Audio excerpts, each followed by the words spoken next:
Hello. I'm pretty sure that I am live now. Welcome to Red Glitchless, everybody. I am Shenanagans. And this is a pretty interesting speedrun, and I'm the one most likely to go over estimate, so let's get this started right away. I hope they're ready on the countdown over there. Let me just check if they're all good. They are all ready. Alright, so we'll get started in 3, 2, 1, go. So like I said, this is Pokemon Red, and these are the first Pokemon games that ever came out, so they are a little bit finicky, and the developers were kind enough to leave us a lot of Easter eggs in these games. So this is Glitchless, where we're going to rely on a lot of those Easter eggs in order to go quickly. First thing we're going to do, we're going to name both ourself and our rival A.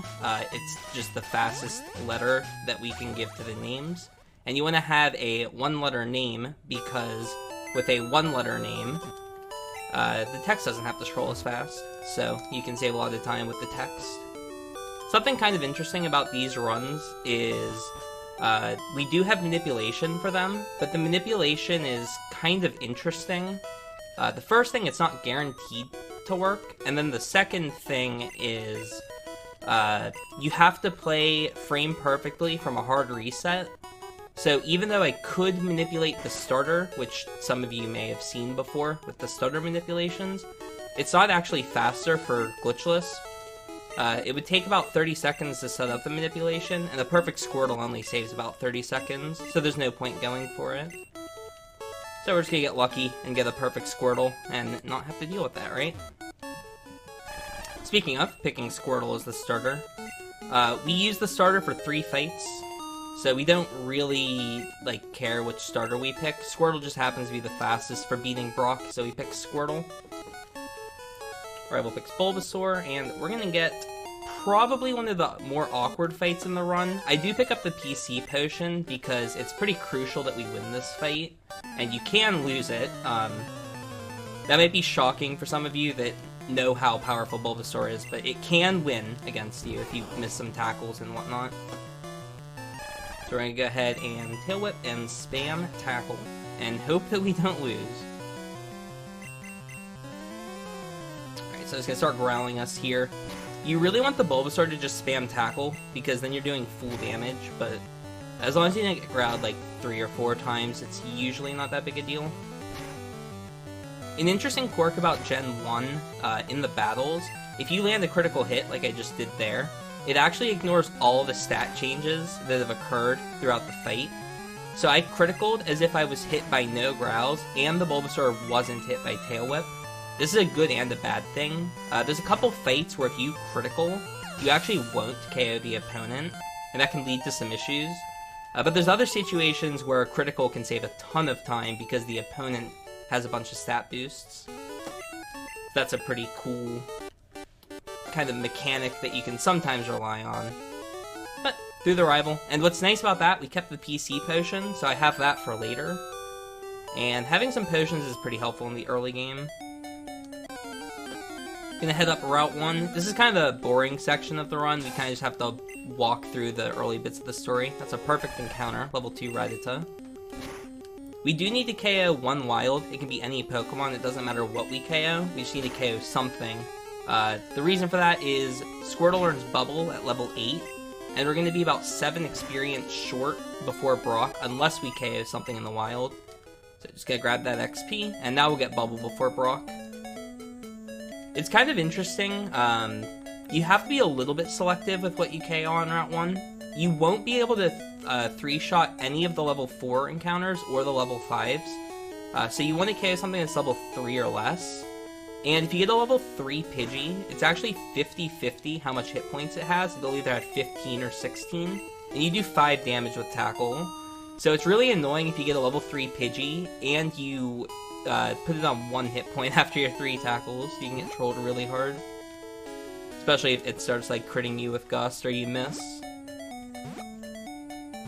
I was also mentioning the manipulations earlier. It might seem a little bit weird that we aren't manipulating Route 1. The reason for that is Like I said, when you do the save and quits, you have to play perfectly from the start of the manipulation until the desired outcome at the end. And part of the issue with manipulating Route 1 is this text series here. You would have to frame perfectly, hit through every single one of these text boxes without missing a single one in order to manipulate all of Route 1. And it's just unrealistic. It's not actually frame perfect, it's a 3 to 4 frame window for each of the text boxes. So it's not impossible, but I don't think anyone's done it or even tried to do it before. And it would only save a few seconds on average, so it's not that big a deal. Instead, I get to just comfortably mash A and B through all the text boxes and not have to be frantically trying to do near frame perfect inputs over and over. Yeah, from here, we're just gonna head on up Route 1, and then some of the interesting stuff's gonna appear. I've been talking about the manipulations a lot, and we're actually gonna use our first manipulation here pretty soon. The manipulations, like I said earlier, they require you saving the game and doing a hard reset. That's like turning the console off and on. And then you play the game identically from the reset until the desired outcome, which is going to be capturing a Nidoran in this situation. And the reason we need a Nidoran is it ends up being a really good Pokemon for the speedrun. So I'm going to come over here, I'm going to purchase some Pokeballs, I'm going to grab 5 of them because I am bad at YOLO balling for some reason. And then we are going to head on over to Route 22. This NPC can kind of troll you if he moves to the left. It's nice that he didn't, so I can save on this tile. There's 2 manipulations based off which tile that guy's on. Then we just save the game, do a reset, and now I have to play frame perfectly, which is a little awkward. I'm going to be a little bit quiet during this. I'm not the best at the Nidoran minute.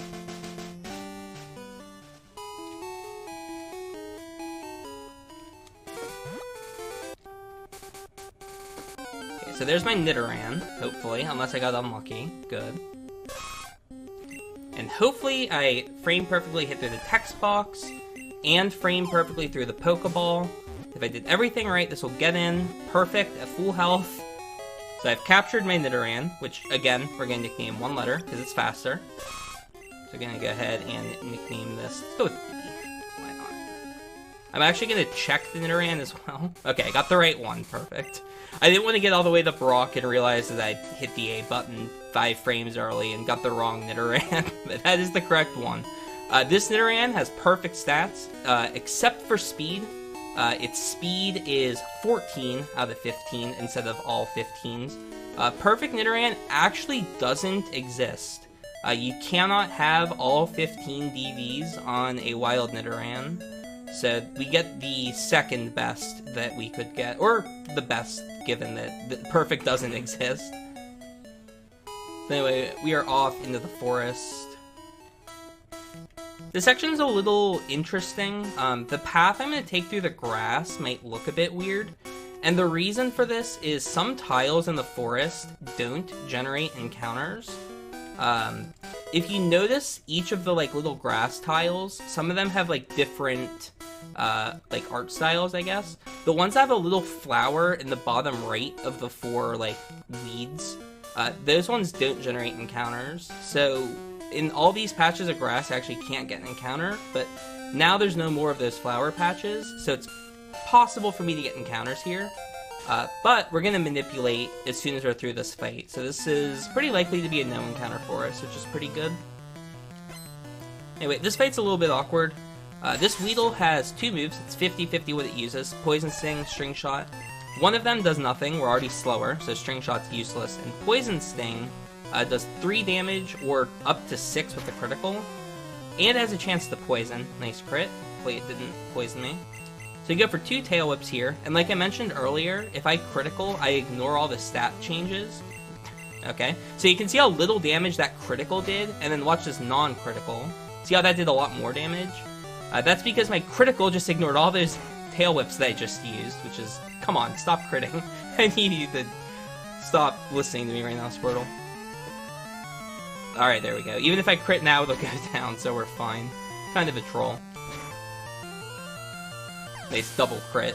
Criticals are based off speed in this game, and the problem with crits being based off of speed is sometimes you don't want to crit, and you generally like run faster Pokemon. Alright, I'm gonna do a manipulation here. I've not practiced this, I've just learned about it. I forgot to practice this, very funny. I am gonna try it though. Mostly because I like to not look at Pokemon Red, I like to look at Pokemon Blue. That's my preferred game. And this lets me play on Pokemon Blue for a little bit, which is cool. Alright, let's hope I don't mess this up.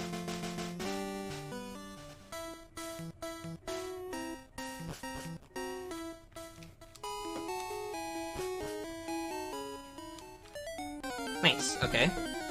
Now I just have to hit the A press. That felt pretty good. And that was a perfect ball throw. Perfect, and we caught the Pidgey. Excellent. I'm not good at extended manip, so I'm just gonna go out of the grass. You could extend this manipulation if you perfectly go through the nicknaming screen and everything, but I'm just gonna take the extra 2 tiles of movement. I also forgot to check the special stat on my Squirtle, so I do have to save before Brock, which is kind of annoying. If you have good special, which is a little bit over 50%, this fight's super consistent, but if you have bad special, you're 1 in 6 to die, so it's worth the save. Hopefully it doesn't happen, and the reason I caught the Pidgey is it lets me kind of have a backup, but this fight's pretty devastating if you die to it, so I'm definitely just gonna save here. You also might notice we're leading the Nidoran, and that's not going to be doing anything on this fight. We're gonna immediately swap that out for the Squirtle. And Squirtle with Bubble is going to decimate this fight. Okay, I have good special. Wait, I don't actually know yet if I have good special because I criticaled. That crit might be good, it might be useless, I don't actually know. But yeah, Nidoran's gonna get level 6 here, and then Squirtle's gonna get level 9, I'm gonna check here if I have good special. Oh, I have amazing special! Wait, that's a 6 Squirtle, that's actually perfect, what the heck? Oh my god, why didn't I get that when I'm running, like, Squirtle categories? That's so funny. Alright, well, we destroy this Onix. This thing has no chance of living. Oh, and I'm critting every move, too. The Squirtle's crit, like, half... Dude! Every crit, like, that you don't need just loses time, so these are all just time loss criticals. That's so funny. Alright, well, we're through Brock. Luckily, I did not die here, which is excellent.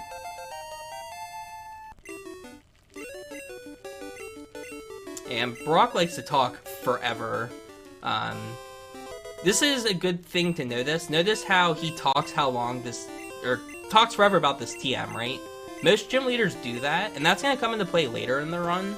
I'll explain that more when it starts mattering, but just keep in mind that gym leaders talk for like 10 seconds to like hype up their TM, and that will matter later in the run, which is kind of neat. Anyway, gonna head into the mart here and just go ahead and grab ourselves, not Pokeballs, potions. Need 8 of these. And I also need to change my options for the rest of the run. We're gonna be on set from now on. The reason why we had to be on shift was it lets you switch into the Nidoran safely on the Brock fight. And the reason that matters is we need to get all that experience on the Nidoran to get it to level 8, because at level 8 you learn Horn Attack, which is actually a really good move for how early we are in the game. It's 65 power and has 25 power points, which is like perfect for this segment. We would like a little bit more than 25 power points, but with 25, we generally make it through the segment that we need to. It was a pretty bad roll. Something kind of weird about Gen 1, and this is one of the Easter eggs that I was talking about that the developers put in. When you get hit by String Shot, your badge boosts get reapplied. The badge boosts are given to you by the gym leaders when you get specific badges. Brock gives you attack, Surge gives you, I think, defense, Koga gives you speed, Blaine gives you special. And the way that those badge boosts work is you have an invisible 9/8 boost to each of those stats when you get those badges. So right now I have the attack badge boost. And let's say I have like 20 attack. So with my 20 attack, it would actually be more like 23 attack, let's say, because I don't know how to multiply 9/8 by 20. But let's say it's 23 attack.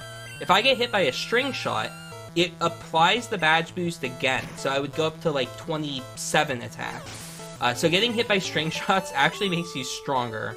And that's any move that recalculates your stats. You go ahead and heal up for this fight. This fight's terrifying. But yeah, any move that reapplies your stats, even using X items reapplies your stats, so you can actually boost like your speed by using an X attack and stuff like that, which is pretty broken. But those boosts go away in a couple situations. If you ever switch out in the battle, if you level up, or if the battle ends, you lose the badge boosts. So those are all those situations. Good, I hit both horn attacks.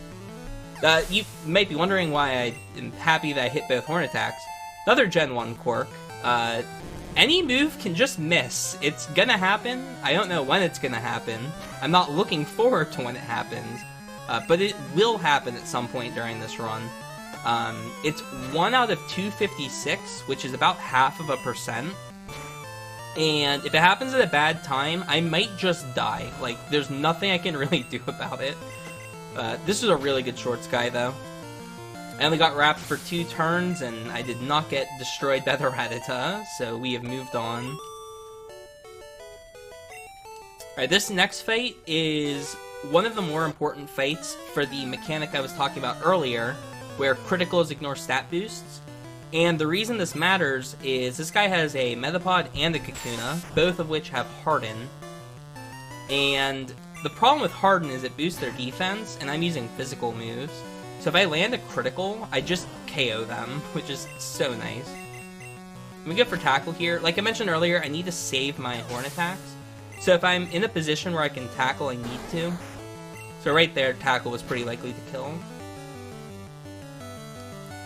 Alright, hopefully we just land a crit and I have enough horn attacks. Okay. I have to horn attack here, unfortunately, and I should be able to tackle the last one. Yeah, I can definitely tackle that. Yeah, it's a little bit weird. You have to kind of manage your PP during this segment. You usually want to end this fight with more than 8. Ooh, good crit. I can definitely tackle that now. So unfortunately, I didn't get the KO, though. Normally, if you critical, you just get the KO on that. Oh, what's nice about hitting level 13 here is more Pokemon mechanics, but this one's still in the game, even in Gen 8. Pokemon that have their level ending in 0, 3, 5, and 8 have a rounding bonus to the damage. So in general, if you're like level 13, you do significantly more damage than if you were level 12. But if you're level 14, you only do a little bit more damage than if you were level 13. So it's kind of interesting. I hit level 13 there and immediately was able to almost 2-hit the Metapod, even though at level 12 it would have been nowhere close.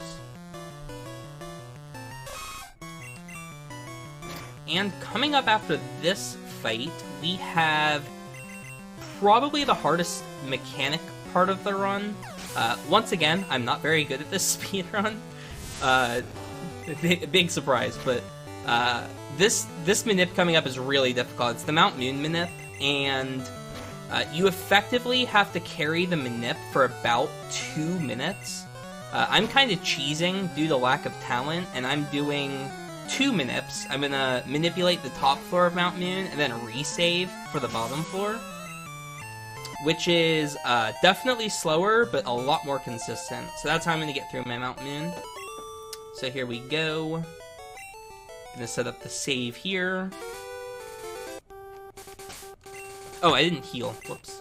You have to make sure you're full HP before this. The reason for that is we're going to be going right into another fight in a minute. And here we go. I'm going to be a little bit quiet during this, but from that reset, I have to play perfectly until I make it through Mount Moon.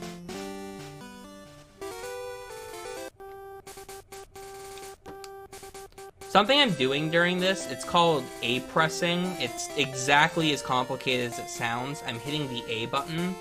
But the thing that's kind of awkward about it is you have not the biggest frame window to hit the A button. So whenever I'm doing it, it's a little bit specific. And you have to do it on specific tiles while you're also doing like exact movement paths, which makes it kind of awkward.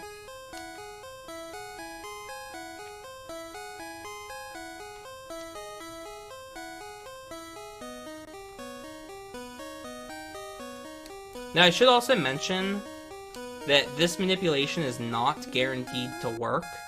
It's about 1 in 30 to fail. So hopefully that doesn't happen.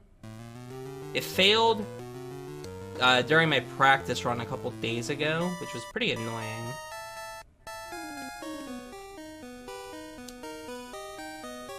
If it's gonna fail, it's generally after this 4. All good.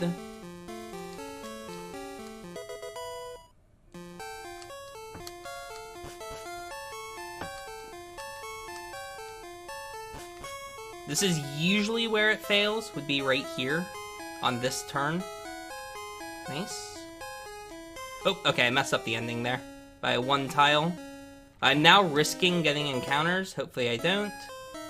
Perfect. Still no encounters, and I'm gonna save here. Cool, okay.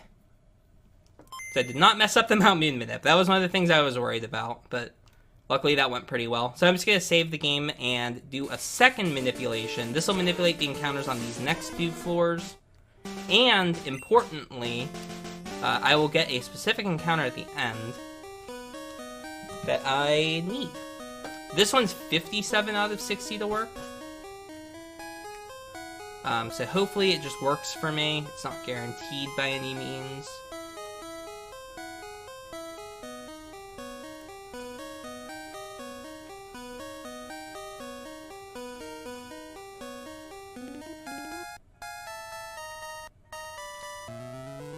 This should be good. I should get the pairs right here.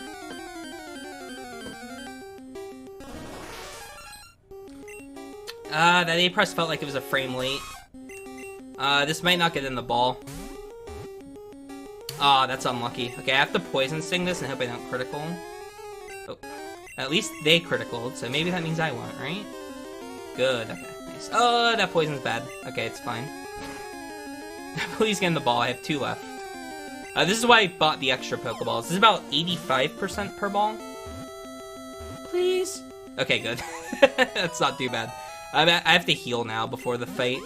Overall, not a bad Mount Moon. I was about a frame late on the A press on the Pairs Has Appeared screen.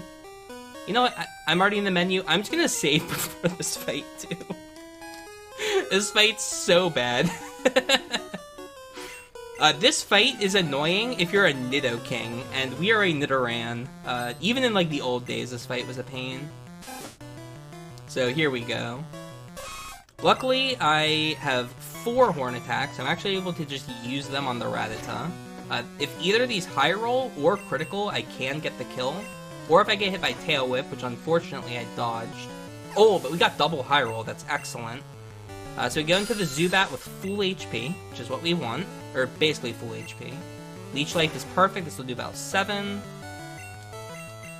And as long as I get these 2 Horn attacks off, we are through the fight.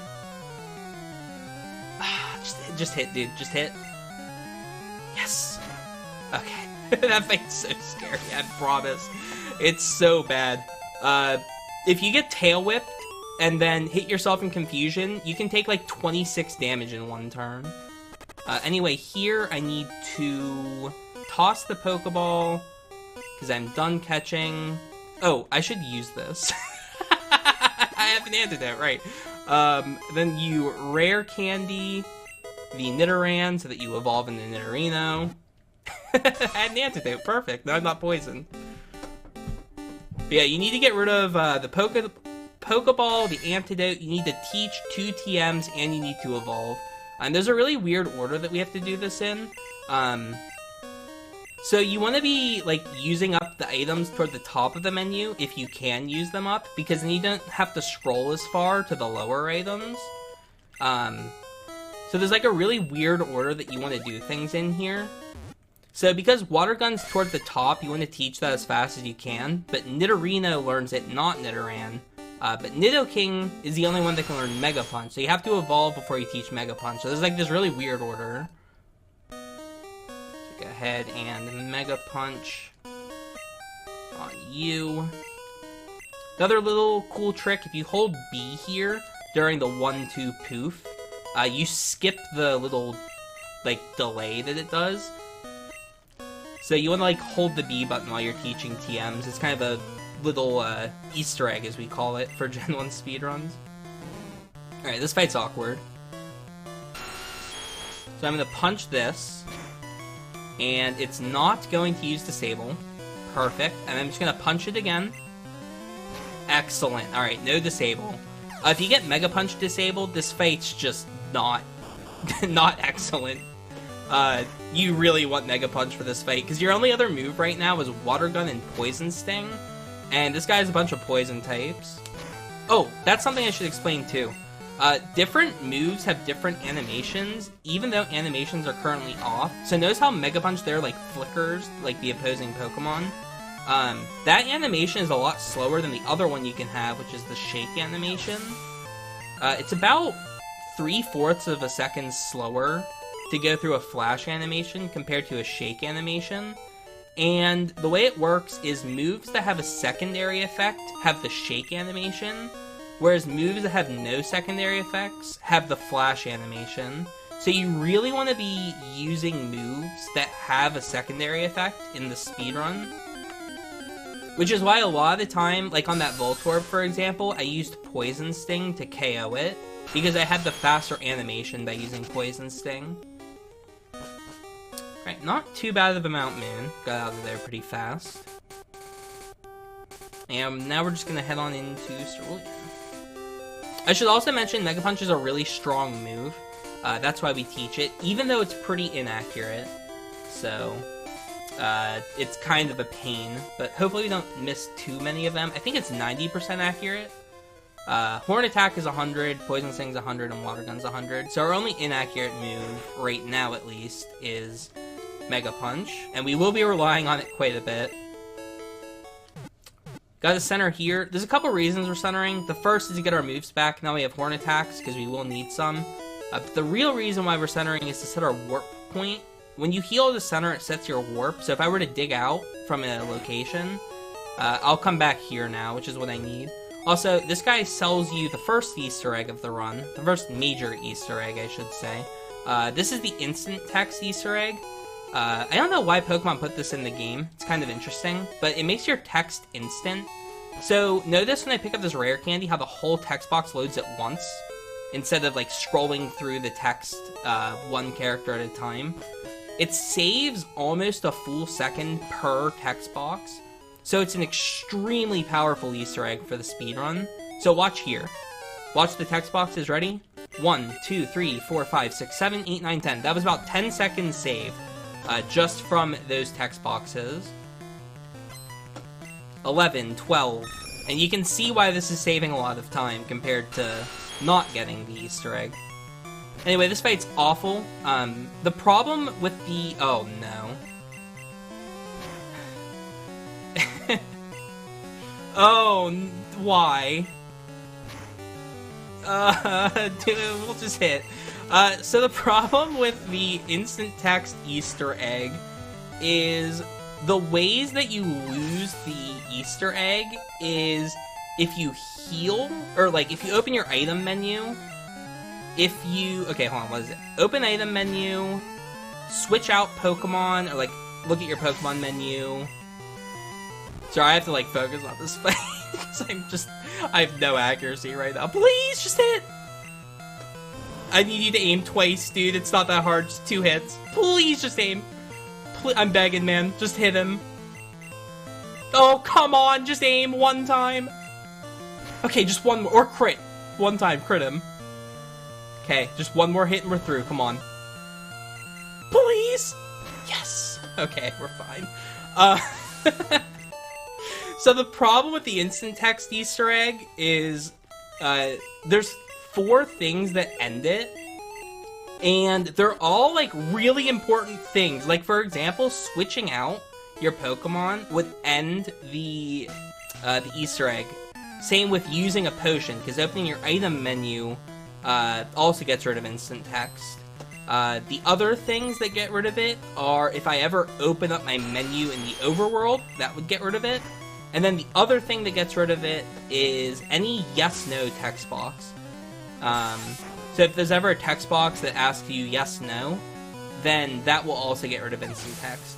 So the instant text that we currently have is on a timer right now, because there are 2 yes-no text boxes that are unavoidable that are coming up.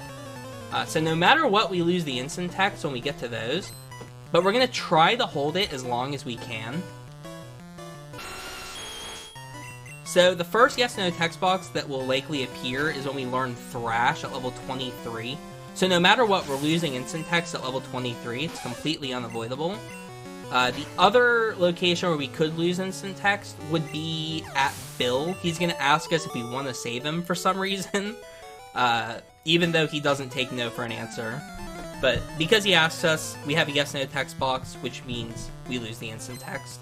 However, what's nice about the instant text Easter egg is we can get it back at any point if we need to. So if for whatever reason I need to get instant text again, I can always just go back down and get it. However, it is slower as of this part of Nugget Bridge to go back and grab it, so I won't be getting it again if I lose it at any point. But the weird part about instant text, like I kind of mentioned, is you can't use items, which means you can't heal, which means I'm pretty likely to lose it because I'm gonna just have to lose it. Yeah, it's like one of those things where if I'm at 3 hit points and there's something with quick attack, I have to just heal and lose the instant text. Please get the range. This one's so important. Oh, thank God. Yeah, that Pidgey can live, and it's not fun if it does. Perfect. It's nice not to take damage here. And next fight. So this Mankey does 14 maximum with Karate Chop, so I'm actually on safe hit points, which is pretty rare for me. Normally I'm on like 3 hit points and I'm struggling right now. So I can actually just run attack this guy. Okay, we did get Karate Chop. Hey, there's Red Bar, the first time in the run. You may hear a wee-oo in the background. That is Red Bar. It's extremely fast, but extremely risky. The way it works is when your Pokemon is below 5/24 hit points, which is about 20%, there's the little danger jingle that's like, hey, heal, you're at low health, heal your Pokemon. We ignore it in order to go faster. The way it works is whenever a Pokemon's sent out, it skips their cry. It also skips level ups, like the little jingle that plays on level up. Okay, just hit. I swear, just aim! Thank you, okay, we're good, we got through. But yeah, whenever a Pokemon gets sent out, you don't have to listen to their, like, little cry as they come out. And then it also skips a bunch of different jingles, and the game actually just plays a little bit faster overall. So it's really good to be in Red Bar. On average, it saves about 1 second to 2 seconds per Pokemon that's sent out. And it saves about 1.5 seconds whenever you send out Nidoking. Because watch here, it plays my cry. And then the fight menu pops up. You have to listen to the cry before you can, like, select the move. If you were in Red Bar, you can select the move during the cry, which is obviously faster. Anyway, off to the last 3 fights here. There's kind of an interesting little reroute that happened for this run. Something that is, like, beyond important is being level 25 for Misty's Starmie. it's just to give you like numbers. It makes the fate go from, it's like what, a 20% to die at level 25, but you'd be like 85% to die at level 24. It's so important to be 25 for the Starmie. And what's kind of weird about the experience route is we have to fight this trainer in order to get enough experience to hit level 25 before Misty. So we're doing a trainer that has more Pokemon than the other trainer that we could fight to get through the route. But they have a bunch of Pokemon that give us a lot of experience, so it ends up being pretty good. We just fight this person, and now we'll hit level 23 off of the Oddish at the end of Nugget Bridge. And then we can use our rare candy to get level 24. And we'll do another fight out of order in order to get level 25 before Misty. Alright, I have 2 punches, and I have to hit 2 punches to get through the route, so here we go. You just have to aim 2 more times, Nithip King, you got this. 1 down. Now, luckily, after this segment, we're pretty much done with Mega Punch. We're going to be teaching a stronger move than Mega Punch after this fight. Or it's, I think, the same strength as Mega Punch, actually. Nice, we hit him. So we don't have to rely on Mega Punch nearly as much anymore. So here's Thrash. And what's nice about not relying on Mega Punch is... there goes the instant text, by the way. But we don't have to deal with the accuracy anymore, except on 2 fights, and it's actually really important that we hit the last 2 Mega Punches. Anyway, we're going to pickpocket Ether from her, and then we're going to head on in and talk to Bill.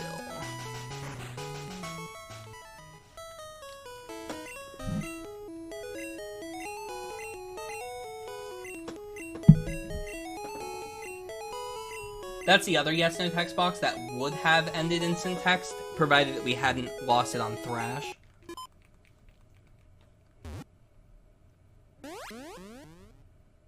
Alright, we have a little bit of a weird menu here. First thing, we're going to escape rope out of this guy's house, even though the door is right there. But we also need to use our rare candy now to hit level 24. And that's just due to how the experience routing is planned. Ahead and candy our king and rope on out of here.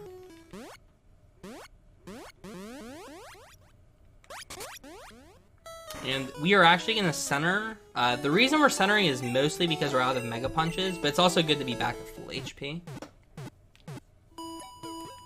Now I could get the instant text Easter egg again if I wanted to, but I am going to save before Misty just for, you know, marathon safety. So, because of that, I'm gonna just do this without instant text. Because once again, with instant text, I can't open up my menu, and I have to open up my menu to save. So it is a little bit faster overall to skip instant text for these 2 fights, but I will get it again after Misty. Anyway, this rocket is kind of a troll. Thrash is pretty likely to OHKO both of his Pokemon, but there is a chance it doesn't OHKO either. The way that Thrash operates is, once you click it, you can't do anything else. It's 100% accurate, by the way, and it lasts for 3 to 4 turns. Please last for 4 and kill. Oh my god, dude. Yeah, go ahead, Pidgey, you got this. All right, we're fine. Control me too long. Yeah, it's a 3 to 4 turn move, and once you click it, you can't do anything else. And it's just random if it's 3 or 4 turns. It's a 50-50. And the problem with that is there's some situations where you kind of just have to risk the 50-50. At the end of those 3 to 4 turns, you get confused, which is why I switched out, because hitting yourself in confusion is really bad. But yeah, the other side of it is I Gen 1 missed there, for those of you that didn't know. That's 1 in 256, and that was a pretty bad time for it, I'm not gonna lie. Gen 1 missing there could have been really bad, but luckily I missed on the Machop, which doesn't really do that much. The Drowsy would have been a lot worse to miss on. There's also kind of an interesting thing with Thrash, where if you Gen 1 miss one part of Thrash, it actually, I think it goes up to 2 out of 256 to miss the next part, which is a little funny. Alright, luckily we've made it to Misty. And we are going to save. This fight's a little bit interesting. Like a lot of fights in this run, you just click Thrash and just hope it goes well. It's a little scary. It's not as bad as it used to be because we have perfect special, perfect speed, and perfect attack. And the reason why we need level 25 for the Starmie is for 2 reasons. The first, we're faster, and the second, we 2-hit KO it. So because of those 2 facts, we're also pretty likely to survive Bubble Beam crit from this HP as well. So there's like 3 really good benefits. So you do more than half. X-Offend's annoying, I may have to switch. Oh, or critical, which ignores the defense boost and gets the KO. That was basically a perfect Misty. It is a little bit interesting. It's sometimes a good thing to take damage there, because it gets you closer to Red Bar. Like I mentioned, Red Bar's really fast. You want to be using Red Bar as often as you can. So taking damage is sometimes good. But for a marathon, it's nice to be at full HP, because I'm less likely to die to everything now. I'm going to go ahead and immediately teach Bubble Beam. Like I mentioned a little bit earlier in the run, it's really nice to have these shake moves compared to the flash moves, because I can now use that as an attack to save some frames every time I need to get a quick KO. It's a lot better than Poison Sting. And we're going to talk to our favorite salesman again, and head on up to Vermilion. And once again, because I'm in the instant text Easter egg here, I can't use the menu. That's why I had to teach Bubble Beam earlier. And the other thing that's kind of interesting about instant text is because you can't menu, after this kind of segment where we're in this area, instant text becomes kind of useless, because it's not like I can get instant text and fly, because using fly would be a menu, and then I would lose the instant text. So it ends up being like kind of useless after the first little bit of the run. You also can't like use the bike while you have instant text and stuff like that. And the other thing is, once you get the bike, you can no longer get instant text at all. So you'd have to have a trade-off of, is the bike or the instant text better? But luckily we don't have to deal with that. Bike is better, so you just get the bike. Which is obviously a good thing for the speedrun, because instant text is really annoying to deal with. You don't want to be in a position where you like can't heal. Right, this fight's kind of weird. These Pidgeys all have quick attack. It's kind of a meme fight if you're speedrunning, because if you're in Red Bar, you're usually at like 12 or 15 hit points. And if all 3 of them quick attack, you just die, because it does 5 damage each. So this fight's always funny for like world record attempts. Just a casual 1 in 27 to die. Yeah, this part of the run, a lot of what I'm kind of thinking about is managing my hit points. And what's kind of interesting is there's a lot of strategies that you can use and like risk assess and stuff like that in order to get your hit points lower or like save hit points depending on what you need. And it's kind of interesting how that ends up being, I would say, the more advanced part of the speedrun, just in general. Like for example, on the rival fight coming up, you could choose to Mega Punch or Thrash the Eradicate based off your hit points. If you're like super low on HP, it's usually better to just Thrash it, because you're risking anyway. But if you're on like higher hit points, you might Mega Punch, because if you miss, you take damage, which gets you like closer to Red Bar. So there's like all kinds of hit point dependent strategies that you can do. But yeah, this next fight's a little awkward. I'm really high on HP right now, so I'm pretty safe, I would say. There is a problem that could occur, which is the case with every single bird in this speedrun. It has Sand Attack, which drops my accuracy, and like earlier, I don't want to switch out because then I lose the instant text. However, in this case, I will just switch out if I get hit by it. So hopefully we don't, but we might. So here we go. Bubble Beam. Quick Attack is excellent. I'm not going to get hit by Sand unless I Gen 1 miss now. Ooh, we got the crit, not KO. That's interesting. Normally the critical KOs. We're going to go for Mega Punch on this because my hit points are really high. This always kills. And now we just click Thrash and end the fight. Unless we Gen 1 miss, but we're just not going to. We've already had our Gen 1 miss for the run. I'm now guaranteed to not miss again. It's not how it works, but it's how it works. Yeah, this Ivysaur always lives unless you crit, so you usually take damage there. We're really high on HP right now. 66 is going to be a pain to get in the red bar. I might just end up skipping red bar unless I get Sonic Boom from the Voltorb. So coming up against Surge, the Voltorb is going to live no matter what I do. And it has 3 things that it can do. It can Tackle, or it can Sonic Boom, or X Speed, that just lets it use Tackle or Sonic Boom on the next turn. And in this situation, I really want Sonic Boom, because it gets me red bar, or potential for red bar. Whereas, on most speedruns, you'd already be at like 18 hit points, and you would not want Sonic Boom, because then you would just die. So it's a little bit risky on the Voltorb.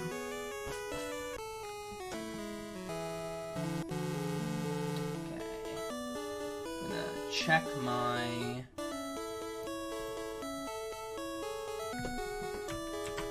damage calculations. I want to see if there's a reliable way for me to get into red bar. Not gonna lie, there kind of isn't.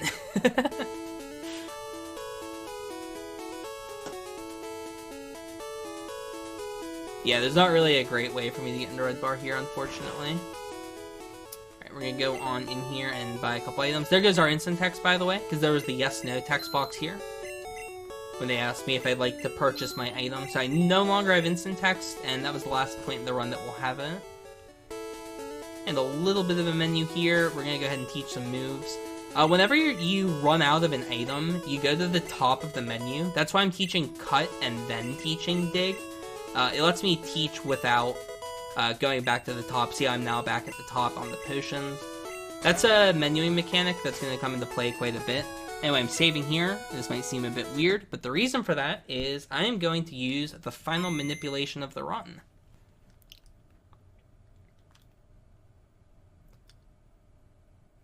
So this is Can's Minute. I'm not great at this one. Should be okay. Hey, look, I found the can. Okay, I didn't mess it up. Good. So that's Can's Manip. It just gets you the cans. It's the whole. It's in the name. Like, it's pretty obvious. Super useful. And Surge Time. This fight's really silly. His ace, the Raichu, literally can't hit ground types. It has Thunderbolt, Thundershock, and Growl, I think is the moveset. So we are totally safe from the Raichu. X-Speed, come on, give me Sonic Boom. Oh, you troll. Okay, that's annoying. I'm just not gonna get a red bar.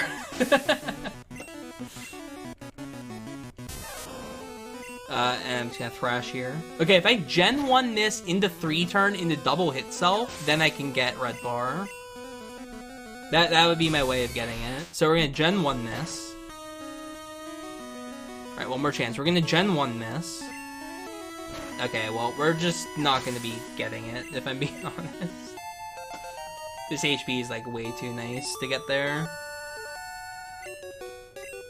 Yeah, that's the Surge fight. He's kind of a pushover in this game. And get our Thunderbolt TM, which we're actually gonna teach. Thunderbolt's a great move. And it's actually the move that we use the least in the run. it's kind of our anti-Gyarados tech. There's a lot of Gyarados in this run, and we need a way to KO them throughout the run. But the other thing that's nice about Thunderbolt is, again, it's one of those shake moves, because it can paralyze. So we'll be using it to KO stuff a lot of the time. If, you know, we need to, like, finish something off, Thunderbolt's a good way to do that. Anyway, this guy gives us the bike voucher, which is really important.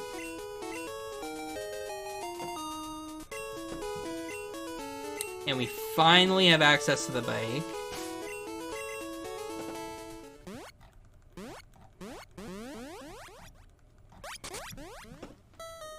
Go ahead and grab our bike, and then we're gonna do a kind of neat menu.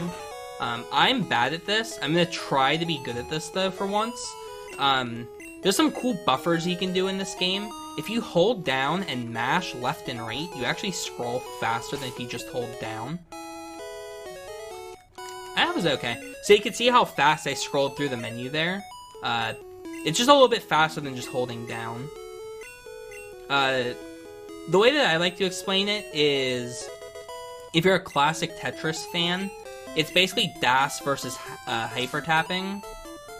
There's probably a couple classic Tetris fans in here, but the way it works is, like, if you hold down, there's like a little delay as it like starts to scroll down, and then it like goes up to max speed after you start holding for a bit. Whereas if you just mash the left-right while you're holding down, every input it scrolls down once. This is what we used to call the 4-turn Thrash Girl, but she's now the Punch Thrash Girl. You hit a Mega Punch, perfect, I hit, which KOs the Oddish, and then she becomes the 3-turn Thrash Girl, which is consistent. We used to just click Thrash on this fight, and if you got unlucky with a 3-turn, you just had to risk hitting yourself in confusion. It was super annoying.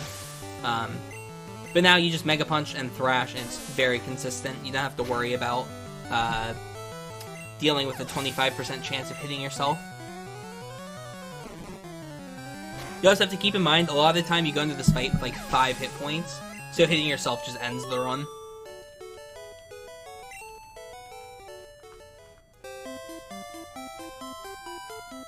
This next fight here, first example of using Thunderbolt. Like I said, it's fast, it's a shake move, not a flash move, so it's really nice to use. Now what's cool about this fight is the Venonat's a damage range, so sometimes you can get trolled if you miss it with Thrash. So we just Thunderbolt this Caterpie for the KO. Thunderbolt always KOs, and now we can safely Thrash without fearing the Venonat range, which is super convenient. Yeah, this is one of those fights where, like, you could try to save a couple frames by just clicking Thrash, but if you miss the Venonat range, and you get 3-turn Thrash, and you hit yourself in confusion, you lose, like, 20 seconds, or not 20 seconds, you lose, like, 10 seconds, or the run if you kill yourself with confusion. Whereas if you go for Thunderbolt and Thrash, you lose, like, 5 frames, but you don't risk the run.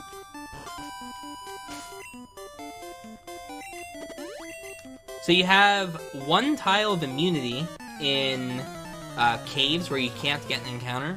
So it's actually fine to move down and then use the repel. And it actually saves 2 frames because you burned your turn frame after using a menu.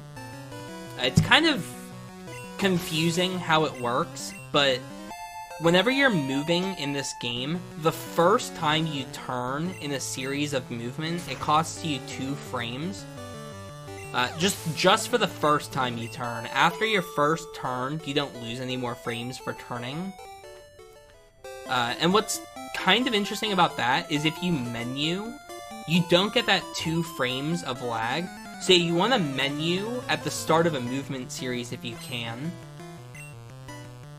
So right there, you move down, you menu, which saves your 2 frames, and then you just do your movement normally. Which is kind of like neat tech. There's a lot of that in this run. I'm not going to point out like every example of it, but it is kind of something cool to think about. Anyway, time for this fight. So I've been saving my 1 critical of the run. You're allowed to call 1 crit in the run. That's one of the rules. This is where I'm using it. I'm critting this Oddish just to make sure it dies. So we're going to crit here and everything's fine. Perfect. Okay, so now we can just move on. I don't have to explain anything about this fight, it's perfect. Yeah, you're allowed 1 per run, and luckily I saved it. I didn't have to use it earlier, which is perfect. Something kind of cool you can do in this game, and not most other Pokemon games, is you can repel while you're still repelled. And what's nice about that is you don't see the text of the repel running out. So I can go ahead and just repel before my repel runs out and save the text. You also might be wondering how I'm perfectly navigating a rock tunnel even though it's pitch black and you can't see anything here. I have the map written on the back of my hand. You guys can't see it, but I'm just following that. It's pretty easy. The only hard part about having it written on the back of my hands is I have to have one hand for each floor, so I have to like keep switching what hand I'm looking at. It's kind of confusing. Luckily, we're almost through here, though. This fight's kind of a meme. This is my favorite fight in the tool-assisted speedrun. Each of these Geodudes and the Graveler have self-destruct, which obviously KOs them when they use it. So the fastest way to do this fight is to click Thrash, Gen 1 miss the Thrash, they self-destruct, Gen 1 miss the self-destruct, and that happens for all 3 of them. Which is like just like the funniest fights in like all of Pokemon speedrunning. It's so silly. It's like 1 in a trillion or something for it to actually occur, and it's just like casual on the task. It's like, yeah, we're just through the fight, no problem. Go ahead and click Thrash through here.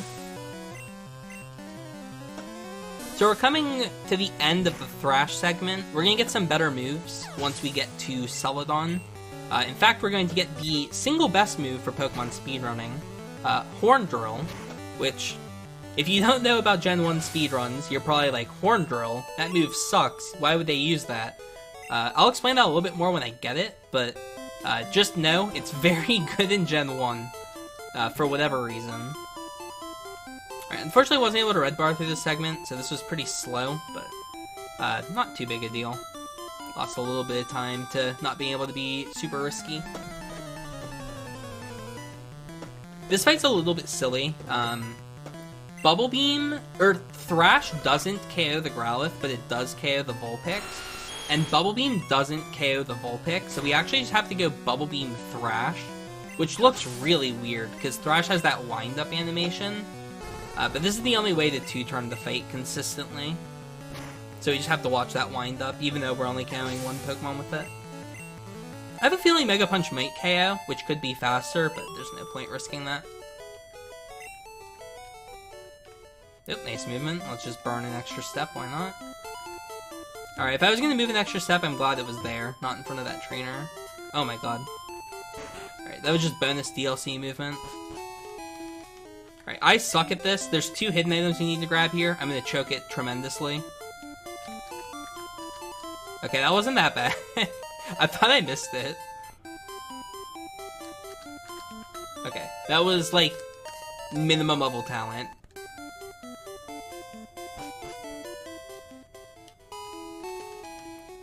Yeah, there's like 2 ways that you can do it. Some people use an audio cue, which is what I do, and I suck at it. Other people count the bike pedals. So you can see the little pedal going up and down on the bike. Some people count that. I think it's 12.5, and then you hit the A button. I might be wrong, but that's what some people do. Anyway, time for shopping. We're going to grab a lot of items here. So we're going to sell those 2 items. Grab Horn Drill TM. And finally, we get a little bit of safety from this shop. We're going to buy revives here.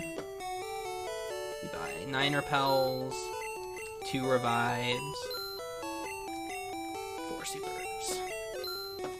I was not paying attention to where the girl went. Hopefully she doesn't block me. Perfect.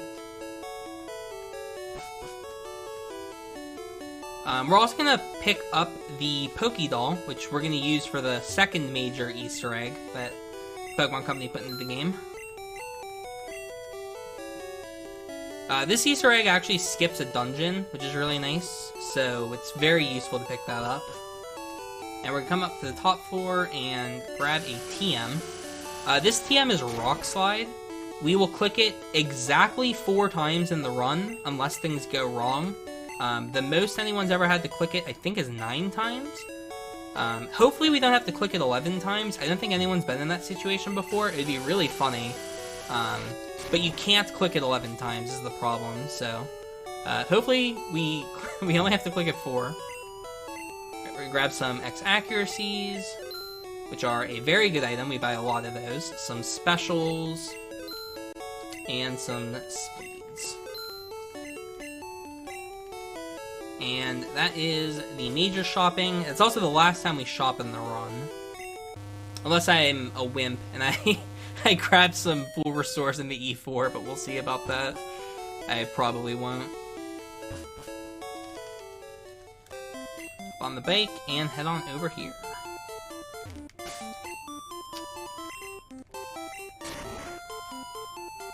So this is a really nice optional HM. You don't actually need this HM to complete the game, but it's nice to get. This is Fly, even though it's a little bit out of the way. We can now basically warp to any place that we've been to before, which is nice. Use this to get back to Lavender. Alright, bit of a menu here. We're going to move up Horn Drill because we're going to teach it later. We're going to use our Repel, and then we're going to teach Rock Slide. Also, say goodbye to Mega Punch. We don't need it anymore. Whenever you use up an item, it puts you back to the top of the menu, like I mentioned earlier. So now we're going to be back at the top of the menu, so I'm going to switch up my X accuracies here. Again, it's nice to not have to scroll later on, nearly as far. If the X items are, like, all the way down there, every time I use an X item, I have to scroll, like, forever. And we're going to go ahead and put Lavender. So a lot of the time, we want to swap stuff up to the top that we're going to use often, and we want to, like, have stuff at the bottom that we don't use, at least not very often. And a lot of the key items that we have, once we use them, like, once, we don't need them anymore. So, like, the HMs, for example, we don't need them, so those can go to the bottom. Same with, like, the Helix Fossil that I swapped down. I'm not going to use that again, or ever, so... A lot of those things we can just move to the bottom without any, like, issues. Alright, this fight's a bit awkward. Oh, not on this HP, right. Normally you're in red bar here, so this fight can be a little bit scary. But yeah, I'm at 70 hit points somehow, so we'll just instantly win with no issues. The thing that's nice about this route that I'm using, we were able to get 2 revives, and those 2 revives are really good for safety. I don't really have to save before any fights anymore, because with 2 revives, I can always win pretty much any fight. There will be a couple fights I save for, but not very many. And this Ivysaur always lives, like every Ivysaur on the run. It doesn't really have anything annoying, which is nice. Alright, it is Rock Slide time. Like I said, we need to hit 4 of them in the run. The reason for that is there are 4 Ghastlies that are required to battle through this segment.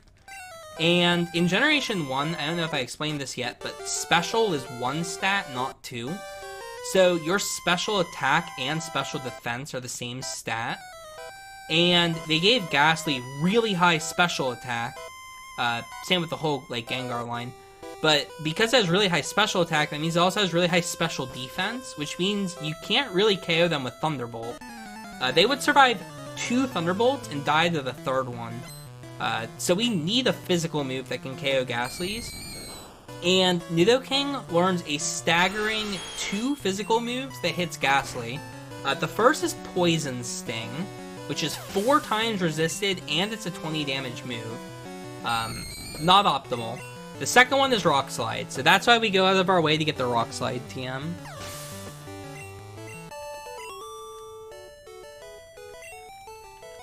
Also, sorry, I didn't have chat open this whole time. I've now opened up chat. Chat, did I buy a freshwater when I was in the mart?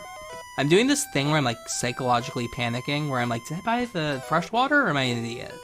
Usually I buy it, because I'm not an idiot, but I may have forgotten. So just, like, put a smiley in chat if I managed to purchase the freshwater when I was in the mart. I forgot to check my money after I bought the X items. It should have been 231. Okay, there's some smileys in chat. We're in good shape. Also, hi, chat. Alright, keep those smileys up. We need to hit 2 more rock slides, and as soon as we hit them, we're in good shape. But yeah, I didn't mention why we need to hit these rock slides. Every single move that these Ghastlies have are super annoying. They have Lick, which can paralyze, they have Confuse Ray, which confuses, and they have Nightshade, which does a lot of damage. So, like, everything here is annoying. But it's fine, because we have the perfect accuracy Nidoking who will never miss, and we will just connect all 4 and move on. But it's pretty great after this rock slide hits. Perfect. We don't really have to deal with accuracy anymore. So it's great. Like, we used to have like a 90% accurate move in slot 1 for pretty much the whole run, and we're gonna finally teach an accurate move in the slot 1 of our moveset, which is perfect. We don't have to deal with missing anymore. Gonna go ahead and just slap Horn Drill on there. Goodbye Rock Slide, you served your purpose. 4 fights and done. And now we're gonna head on into the Easter egg of this segment. This is the Polka Doll Skip Easter egg, where if you use a Polka Doll against this thing, the fight ends. I have to swap that item up. And hey, look at that. Moving on. But yeah, that Easter egg skips us having to go to the Rocket Underground and picking up the Sylph Scope and then fighting the Marowak. And that would actually be a pretty annoying fight if we had to do it. We'd have to Bubble Beam it twice, and it has Bone Club, which would do like 50 damage. So it's nice that we don't have to deal with that. Right, this fight's extremely annoying. Mostly the Golbat. It is not guaranteed to die. It's favorable to die, not guaranteed. And if it lives, it has 2 moves that confuse us, not just 1. So it's 50% to try. Oh, let's go. This Nidoking is like, we're like connected, you know what I mean? Like sometimes you have that like soul connection with your Pokemon. It just knows when to critical, which is so nice. I can just rely on critting. Alright, to the person in chat who hasn't seen a Gen 1 speedrun, I'm gonna let this fight speak for itself, and you might notice something a bit weird. I'm just not gonna say anything, and this fight's gonna maybe look strange.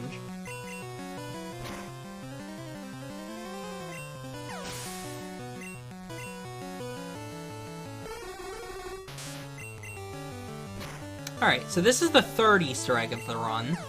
X accuracies remove the concept of accuracy. Once you use one, you just hit everything. Really good mechanic. So yeah, we're gonna be using that quite a bit throughout the run. Especially for like the harder fights.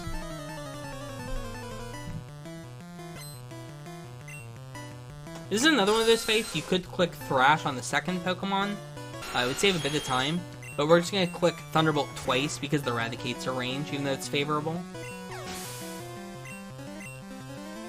You don't want to deal with getting 3-turn Thrashed on the 4-turn. Because then you have a 25% chance of getting trolled. Now we can Thrash. This is a range, like I said. Hopefully we get it. Nice. It's not like that Eradicate can do anything, it just saves some time.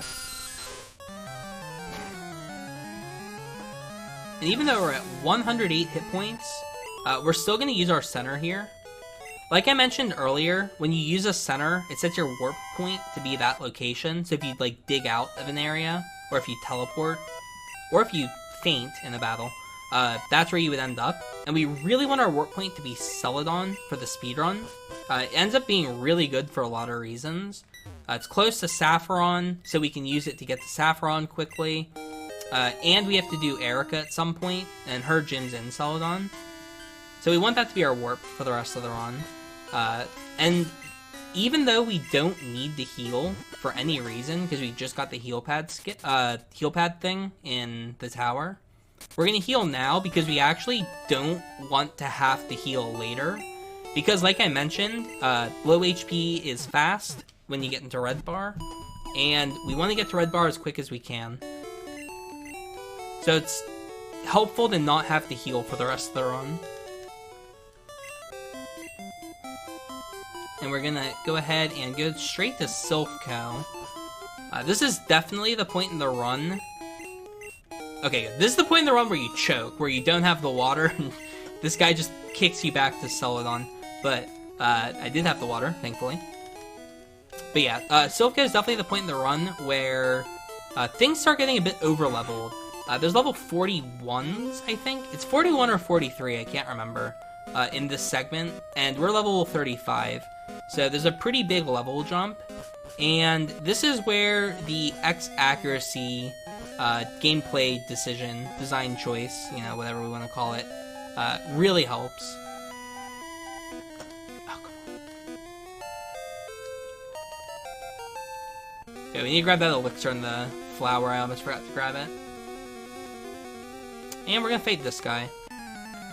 So, another route change that we've kind of recently started doing.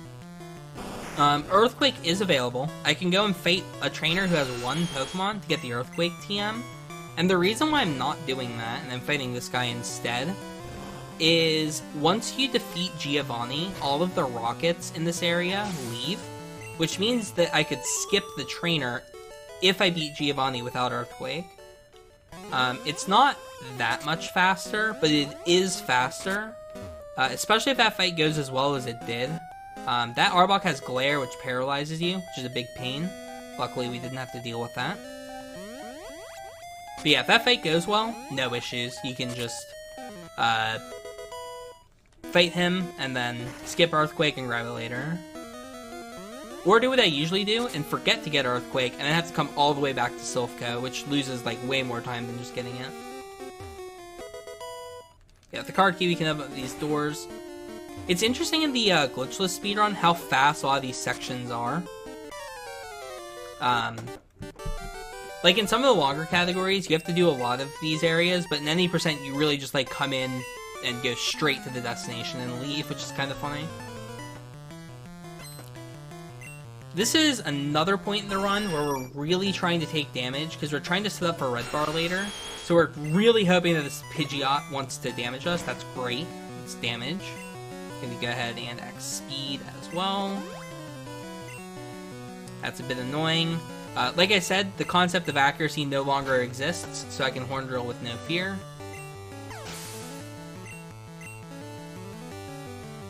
And we are just going to click Horn Drill 5 times, because everything will just die to Horn Drill on this fight. There's a second requirement to Horn Drill that I haven't mentioned. You have to be faster than the opponent in order to use Horn Drill and have it hit. So that's the reason, well, it's not the only reason why we X-Speed, but it is why the X-Speed's required, not, like, Eagle-Lowable. This Alakazam would outspeed us if we didn't use that X-Speed. Not that you would, like, want to let an Alakazam with Psybeam outspeed you, but you could, and Horn Drill it, and it would be a little bit faster, but instead we'd use the X-Speed to just guarantee that we're faster than everything. Alright, and here's another one of those little, like, risk assessment things I was talking about earlier. Like I said, we need to take some damage. Specifically, we want to drop to about 70 hit points during this segment. And that is because we're going to be setting up Red Bar later. And one of the ways that we can help set that up, because we didn't take enough damage, I need to get my Horn Drills back, because I need to use Horn Drill on this fight. So what I'm going to do instead is I'm going to Ether in battle here, instead of Ethering out of battle, and try and take some damage on this Cubone. That's not great. Oh, come on, man. So I didn't take any damage on the Cubone. Not optimal. It has Bone Club, which would have put me in the perfect hit points had it used it, but it didn't. And we're just going to draw twice here. I'm gonna check my damage sheet again and see if I can come up with a strat. Oh, I almost just thrashed. That would have been one way to get Red Bar, let me tell ya. Okay.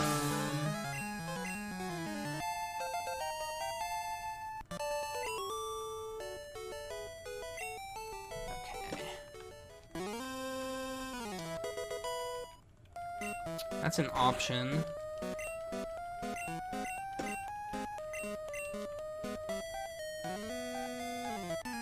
Okay, I have in mind what I'm gonna do. I'm not happy about it. But... but I know what I'm gonna try.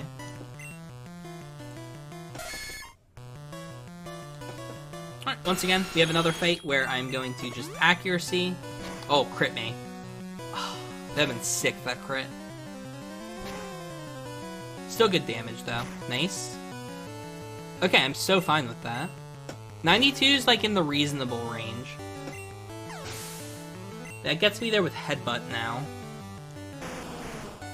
Yeah, once again, Horn Drill, super important for this fight. Just destroys everything. Something you'll also kind of notice is we're naturally outspeeding stuff that you kind of wouldn't expect to outspeed. Like, my level 37 Nidoking is about to outspeed level, what, 43 Nidoqueen? 41, I think.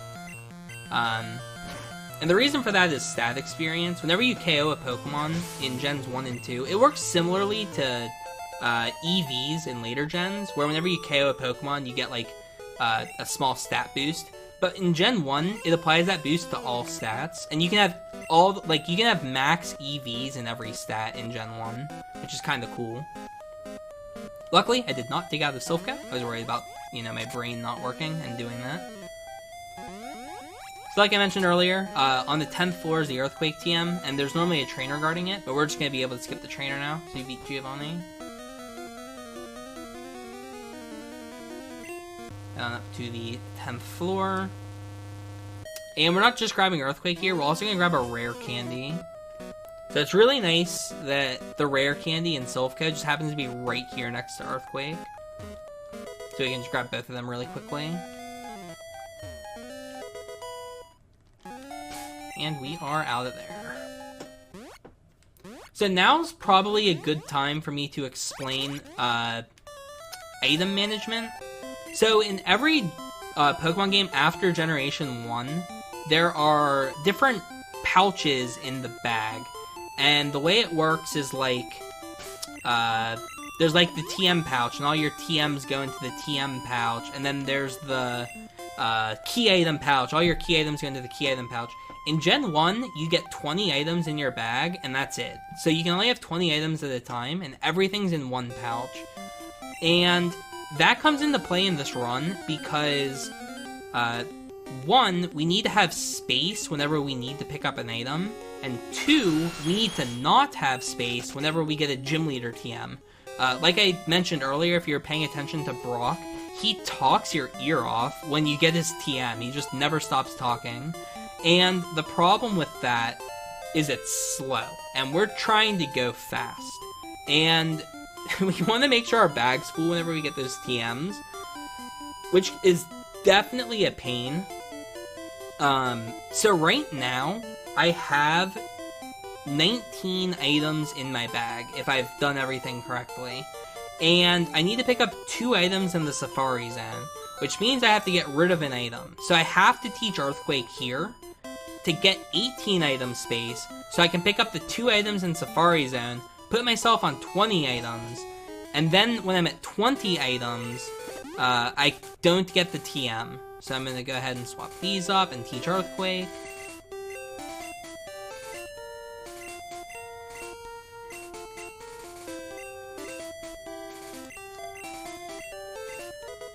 And then use the bike. So now I have 18 items. That gives me 2 space to get the Gold Teeth and the Surf HM. Then I'm item fooled. Then I can go fight Koga, and he won't give me the TM, which means he won't spend, it's like 7 seconds talking to me about how Toxic works.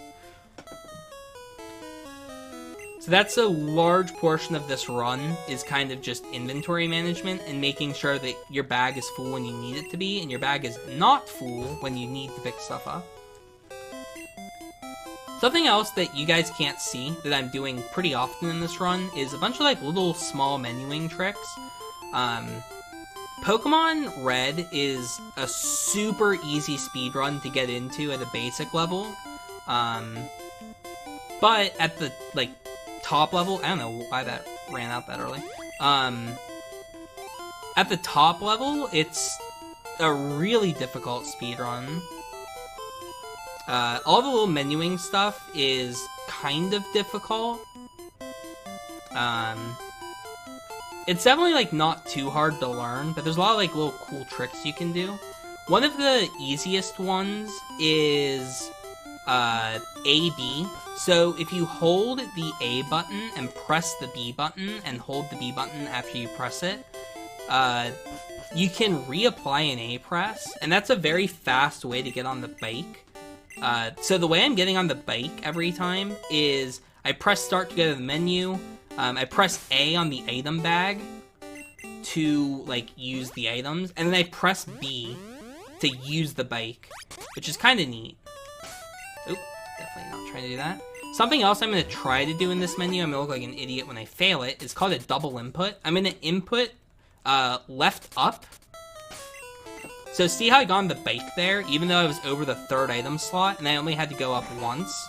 That's because I double applied the up press to go up to the bike quicker. So there's all kinds of these like little menuing tricks that I'm doing throughout the run that you might not notice, but they're like little cool ways to save a couple frames here and there. You can also buffer, like I'm gonna hold A, see how I buffered into the attack menu? That just lets you like frame perfectly do an input without having to time it. That's something else that I'm doing throughout the run. There's all kinds of these like little cool tricks you can do in Gen 1, and that's what makes this game like really special for speedrunning. Because there's a lot of like personality to these games where you can spend a lot of time getting really good at the menuing. That's where like a bulk of the time save at the top level comes from. Like you might be really confused how it's like, I had one less encounter than them and they're already ahead of me at Brock. How's that possible? And it's like a lot of these little small menuing tricks adding up to be like full seconds after a couple. Anyway, all that said, time for a scary fight. We got the Hypno guy coming up. Again, we need to take damage. I need to make sure I'm below 80 health at Koga. It's not necessarily possible, but it would be optimal to be below 80 HP. And the reason for that is the minimum roll from self-destruct does 80 damage, and we want to make sure that self-destruct KOs us. So I'm going to Earthquake here, and I'm actually going to Thunderbolt on the next turn. Earthquake critical would KO the Hypno, but it's not too important. So we're going to Thunderbolt here, hope that it goes for Headbutt. Whatever. That was technically faster, whatever. Alright, so we're going to be 100 hit points for Koga, which is not optimal. He is 25% to use an X attack, which is kind of optimal in this situation, but if we don't die, it's going to be a little bit tricky.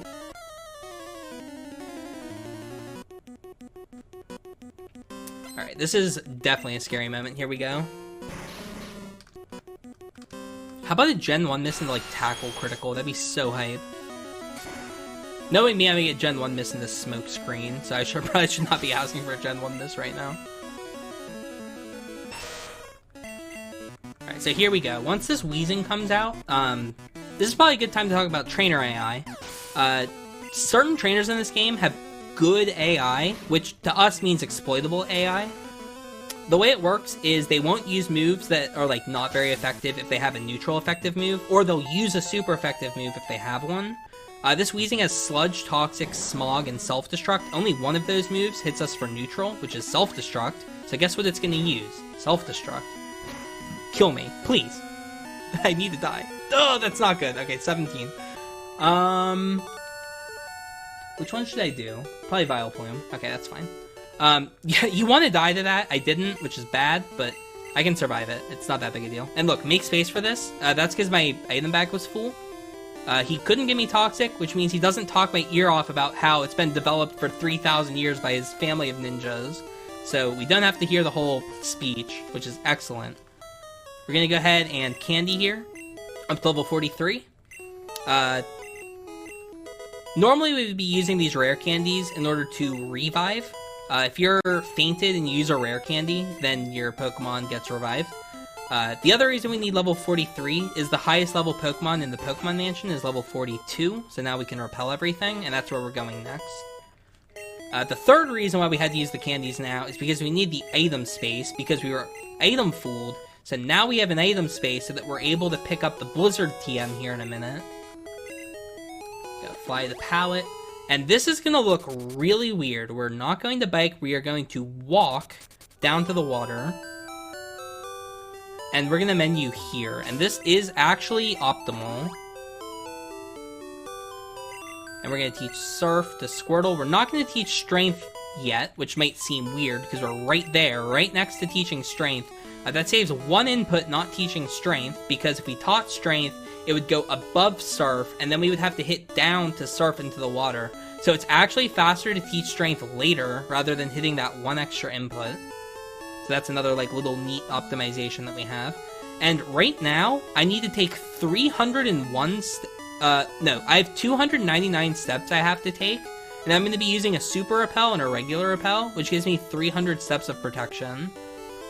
So my movement here has to be perfect. That's why I had to walk to the bottom of the water before I used the repel. So even though it looked really strange how I did the movement, it's actually a lot faster to do like the walk all the way down. And it sucks because you can swag everything in here, and I can't do it because it wastes a turn frame, which cost me a repel step. Alright, if I do literally perfect movement, no mistakes, I get to the Blizzard TM without the repel wearing out. Otherwise, I have to risk one step. I hope my movement was perfect. If you lose a turn frame, the repel runs out, which I sometimes do because I'm an idiot. Okay, I got Blizzard. So now I'm going to teach Strength, because I have to teach Blizzard right now anyway. So you can see it doesn't make a difference teaching Strength here. So now I teach Blizzard, which puts me back to the top of the menu, because again, when you run out of an item, it puts you back at the top. And now I have 19 items, which is important. So I'm going to teach Blizzard over Bubble Beam. That's my final moveset. So I have 19 items, but I need to make 2 space. So I'm going to regular repel to make another space. Now I have 18 items, which is exactly enough space to pick up the 2 items here that I need.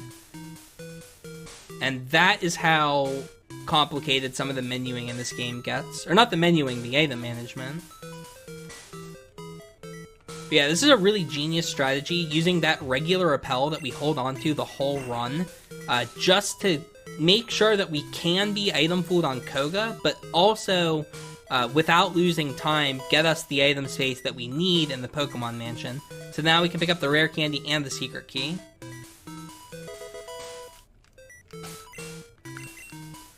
We can just dig out of the mansion. And watch how quickly this repel wears out. Like, it just barely makes it there. Like, that's how much leniency you have with the movement in that segment. And now we're going to head down to the Erica fight. So this gym's kind of a meme. Oh god, I also have to risk on this fight, don't I? Right, I didn't get KO'd by the wheezing. Oh boy. Okay, we're gonna have a fun time here, it's okay. Everything's gonna be fine. So this is another instance of where good AI comes into play. Which, okay, this is really weird. So Erica has Rap and Pedal Dance on her moveset, right? And you would think they're both neutral, so how would, like, good AI come into play? For whatever reason, the NPCs look at Type 2 first for AI checks. So even though both moves are neutral, she's going to spam grass moves because she thinks they're super effective, because she looks at my ground typing before the poison typing. So she's only able to use grass moves in this fight, provided she has a grass move. Now, why does that matter? This Victory Bell has Sleep Powder, so I can't use this Victory Bell to get into Red Bar. I could, but it would be inconsistent. So instead I'm going to use the Vileplume, which only has grass moves. It's still risky, but it is the correct Pokemon to use it on. So I'm going to Poke Flute here. Where's my flute? Pedal Dance. This will put me down to, like, no HP. Perfect. And now I can Earthquake. Alright, excellent. That is exactly how you need that fight to go. And the reason why I had to do that is because we really want Red Bar through this segment. And we want Red Bar until basically the end of the run. Or not the end of the run, but at least until the Elite Four. Once again, my bag's full. Should probably mention that really quick. But now because I have that really low HP, I'm going to try really hard to keep it for as long as possible. So heading to Cinnabar now. So that was one instance where we were able to use good AI to, like, manipulate damage. This is going to be an example where we use good AI to make our opponent look like a big idiot. Blaine, you would think, is a good trainer, right? Wrong. Not in this game. So we're going to go into Blaine on 7 hit points, right? This Growlithe has Ember, which KOs us. Fire Blast, which KOs us. It has Takedown, which KOs us. And he has Agility, which makes him faster. Would you guys like to provide a guess on which move that this Growlithe is going to click every single turn against us? Out of those 3 moves, 75% of which KO us?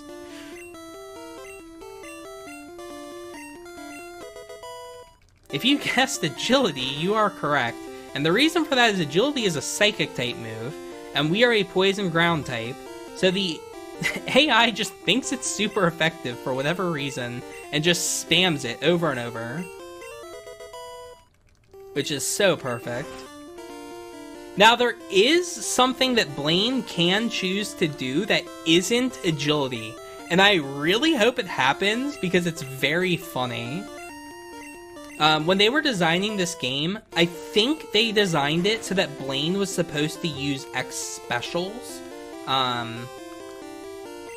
And because they had designed Blaine to have X specials originally, he can use an item at any point in battle, even if his Pokemon are full HP. And they replaced the item that Blaine has from X specials to Super Potions, which means there's a chance that he uses a Super Potion on his full HP Growlithe, which is actually faster because then we outspeed it because it doesn't Agility. Please do it. That's lame. Oh, we didn't even get to see it. That's so boring. There was a chance that he Super Potioned at full health, which meant that we didn't have to watch the second Agility because we would have outsped. But now we just sweep him with Horn Drill, which is excellent. Can just easily win this fight. The other thing that's kind of nice about getting Red Bar off of Erica the way that I did is I'm actually lower HP than I normally would be, which is really good. You would normally snap out of this Red Bar setup on Bruno, but now I don't have to worry about what Bruno does because I will always have Red Bar there, which is so nice. I don't have to worry about anything there.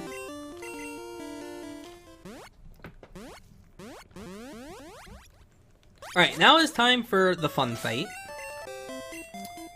This is Sabrina. All of her Pokemon would OHKO us, provided they get a move off, but it's no longer possible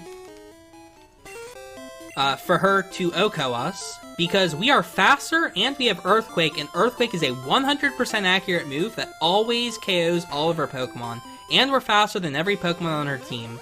So there's literally nothing that could possibly go wrong in Generation 1 Pokemon that would provide Sabrina a way of KOing us. So this is a perfect, unlosable fight. Here we go. I'm going to click Earthquake 4 times and win.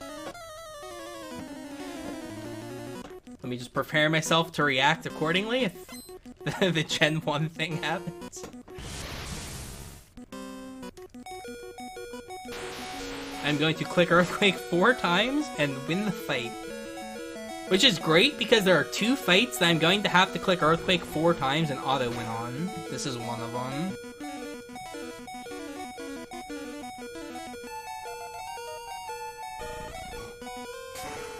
You're doing so good, Nidoking.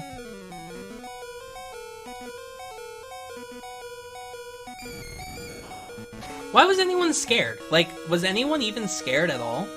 Like, it's Earthquake. Why would Earthquake not KO an Alakazam that's guaranteed to KO, you know what I mean? What a simple fight. Here's a little cool trick that we do. The dig animation is actually kind of slow in this game, but if you're on a teleporter pad and it calls an action that, like dig or teleport or anything like that, it uses the teleporter pad animation, so it's faster to walk all the way and watch the teleport animation and then dig out, because 2 teleport animations in like 5 steps is faster than 1 dig animation. So that's kind of a neat little time save you can do. Anyway, did I forget the gym? I usually do. Nice, I didn't. Perfect. And it is time for the Giovanni segment. Basically, the final boss of the run is in this gym. And it is not Giovanni. Giovanni is not the threat. The threat is the Machop, or the Machoke guy. So the next fight is awful. Earthquake. It's so bad, you literally save before it, because on average, it's faster to save before it. So I am going to be making a save here. I have died my last 2 runs to this fight. Which means it is no longer possible for me to die, so I don't know why I'm saving. Anyway, here we go. So, there are 5 actions that this Karate King can do. 3 of them do literally no damage. 1 of them doesn't kill us. 1 of them can kill us. Beautiful. That is the thing that can't damage us, which is perfect. He can X-Attack, he can use Leer, or he can Focus Energy. All of those do nothing. He can Low Kick, which non-critical does 12 damage max. Or he can Karate Chop, which non-critical does, I think, 9 damage max? I don't remember.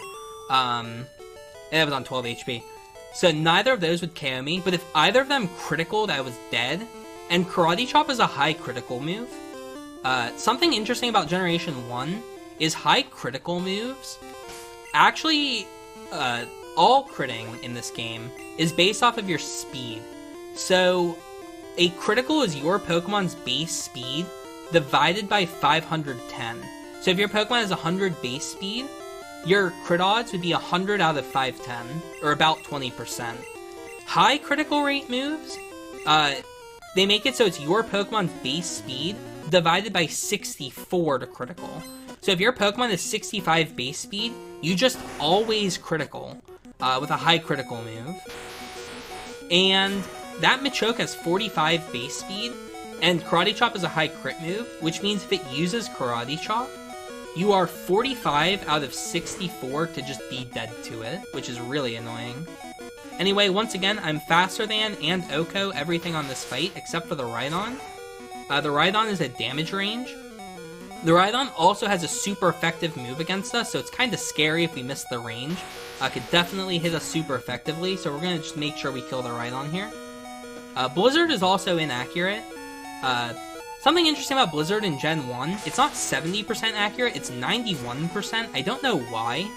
Blizzard is just broken in this game, and we just crit the Rhydon, so no issues. If you're wondering, its super effective move that it had was Fissure, and we're faster, so it can't hit us. So, not scary in any way there. And that was a good Giovanni. And once again, no space, so no long text. And we are off to another fight with good AI, which is always a good thing.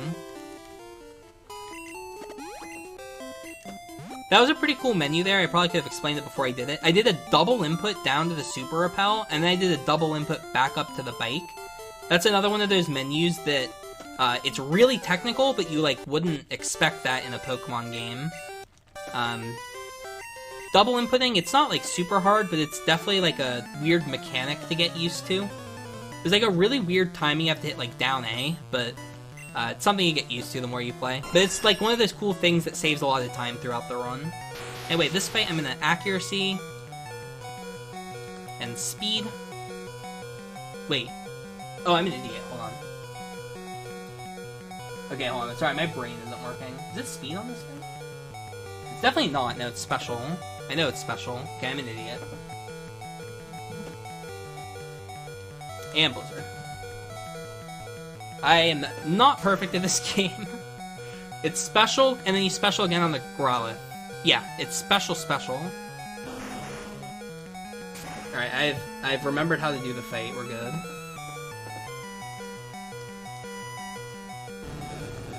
Yeah, Blizzard, Thunderbolt, Special, Blizzard, Earthquake, Blizzard. That's the fight. Okay. Yeah, you special on the Growlithe because it also has Agility. And the reason why I had to special there, Thunderbolt, The reason I had this special there is at level 48, I'm slower than the Alakazam. This Alakazam outspeeds me, and I needed to have more speed to outspeed this Alakazam. So I used the X special to boost my speed so that I was faster than the Alakazam, because I reapplied the special badge boost. Alright, this is a scary turn. Nice. If you critical the Venusaur, you die, which is really funny. Well, you usually die. You don't always die. Because I set up 2 X specials, you do more damage non-critical than critical. So if you critical, it barely holds on, and then it hits you with either Razor Leaf or Vine Whip. You survive Vine Whip, but you die to Razor Leaf. It's 50-50 which one it uses. So you really don't want to crit there. Oop. Spenuing. Alright, this is the hardest part of the run for me. Squirtle has Strength as its top HM, and it has Surf as its bottom HM. I really need to make sure I don't Strength. It only loses like 3 seconds, but it's like a personal grudge that I have right now. I have Strength every practice run. Yes! I managed to not Strength.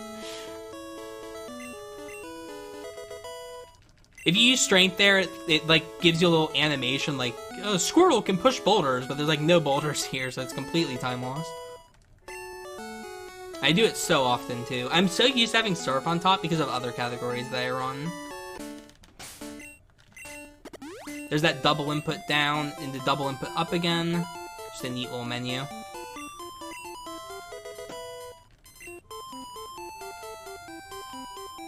Should I pick up the Full Restore? I might want to just grab it for safety. It's not that much time lost. Yeah, I'll go ahead and just grab the Full Restore while I'm heading through. And I also didn't Surf here, which is nice.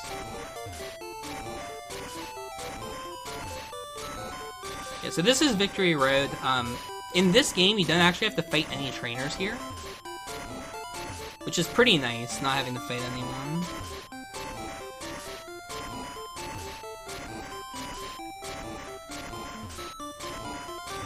Yeah, you just have to make sure you don't mess up these boulder pushes. They're pretty technical.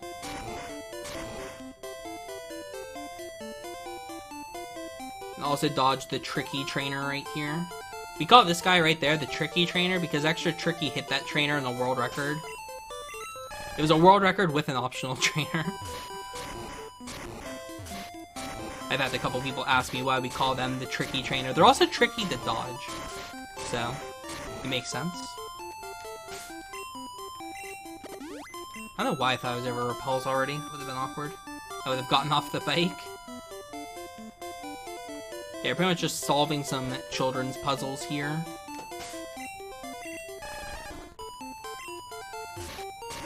Oh, this is probably a good time for donations. What I mean by donations is talking about the next run coming up. I don't know if Sky is in chat. Say hi if you are, Sky. She's going to be running Super Mario Bros. 3 with crowd control next, which is going to be benefiting St. Jude, which is really cool. So you guys should definitely stick around for that run. It'll be a lot of fun. I think crowd control is really interesting for a lot of the like platforming kind of games. Yeah, with the marathon this week, all the crowd control stuff's gonna be benefiting St. Jude.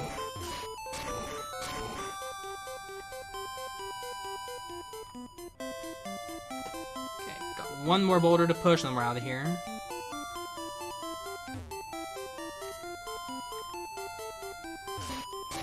Yeah, Super Mario Bros. 3, to be specific. And Randomizer, too.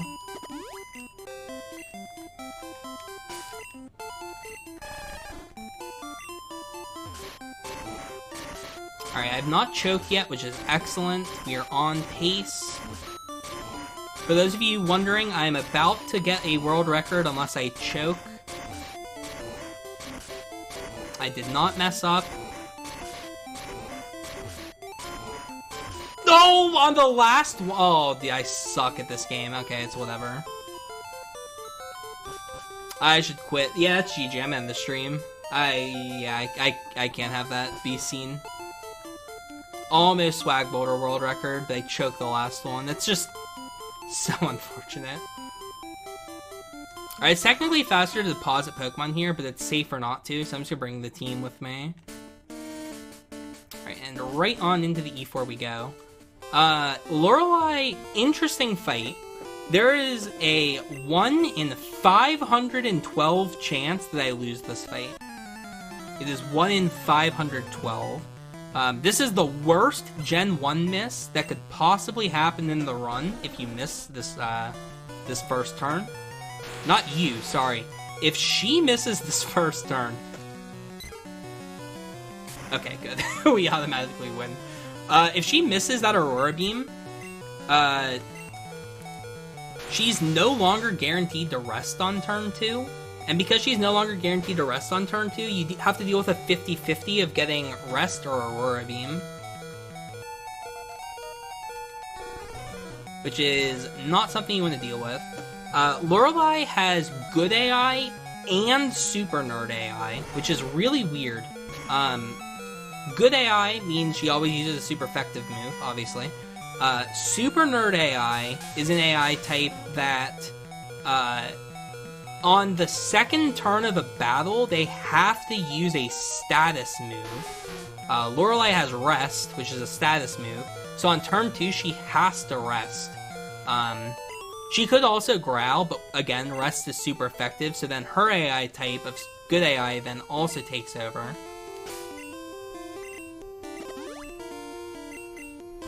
So she always uses a rest on turn 2. The problem is, if she doesn't, or if you're not out on turn 2 with the Nidoking, she then is 50-50 of which AI she's going to use on turn 3 and 1 and whatnot. She'll either use Aurora Beam, which kills you, or Rest, which does nothing. Nice, Harden's good. Here's a small optimization I figured out. You can just Horn Drill this whole fight, and it's faster. You don't have to switch to Blizzard here for any reason.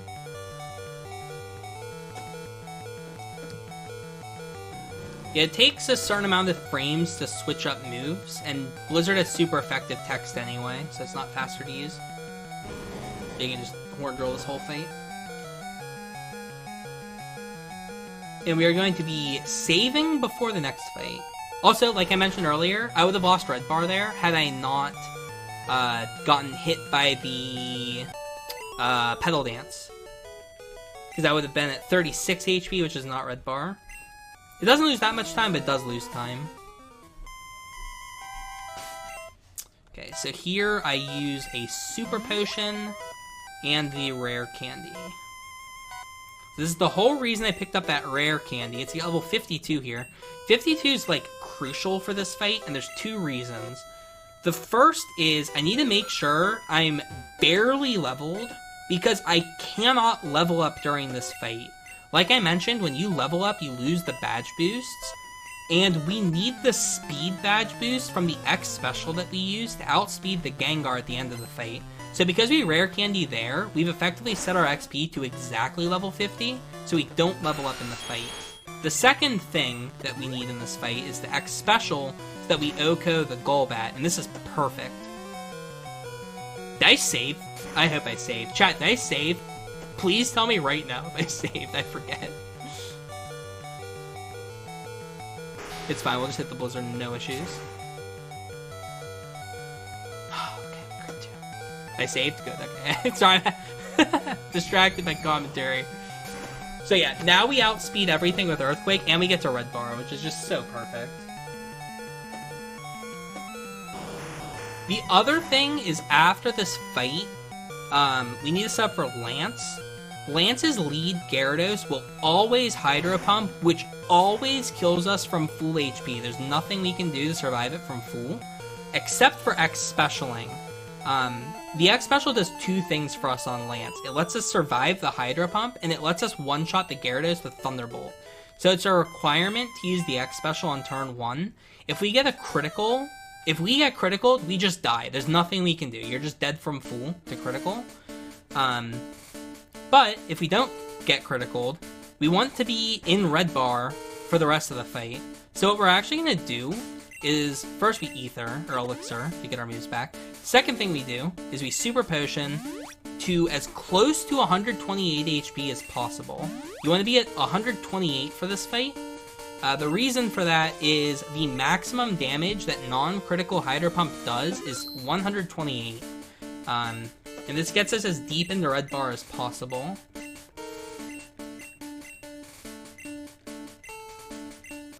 Is that 128? Oh, I think it's 128 damage, not 127. So you want to be at 129. But it's the same theory. You want to just get in the red bar off of the Hydro. So here we go. We're going to use the X special. Okay, that's a bit awkward, but it's fine. So that's the weird fight. If you're a baller, you actually Earthquake in that situation. The reason you Earthquake there is because you want to get hit in the red bar by Hydro Pump, but this is a marathon. I'll just take the free win.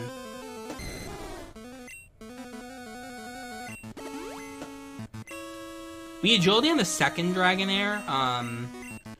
There's a specific reason. What is it? Okay, sorry, I can't tell you. There's a very specific reason why we X speed there. I think we get a badge boost off it, but I'm not sure. I don't remember where we level on this fight, but there's a reason why we X speed on the second, not the first. And the only way that this fight goes wrong is if you miss 3 blizzards, which is really unlikely. And we hit all 3, which is excellent. Alright, on to Champion. So Champion's a little bit awkward of a fight. It's not that bad, though.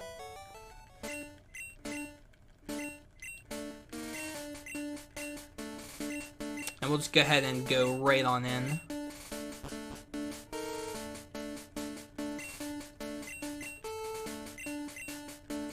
So this fight, there's 2 strats, and it all depends on what the Pidgeot does on turn 1. We're going to start out with an X Special. The reason we start with the X Special is because if needed, we can KO the Pidgeot. We also need the X Special so that we outspeed the Alakazam on this fight, otherwise it's faster than us.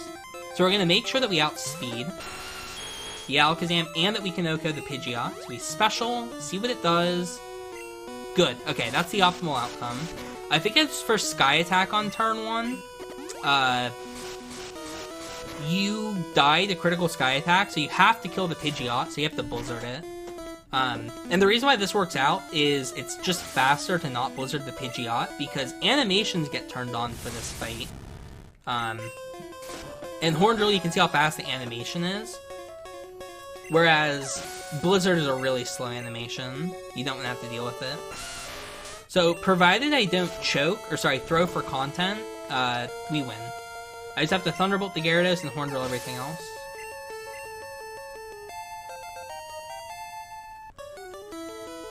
So I'm gonna Thunderbolt.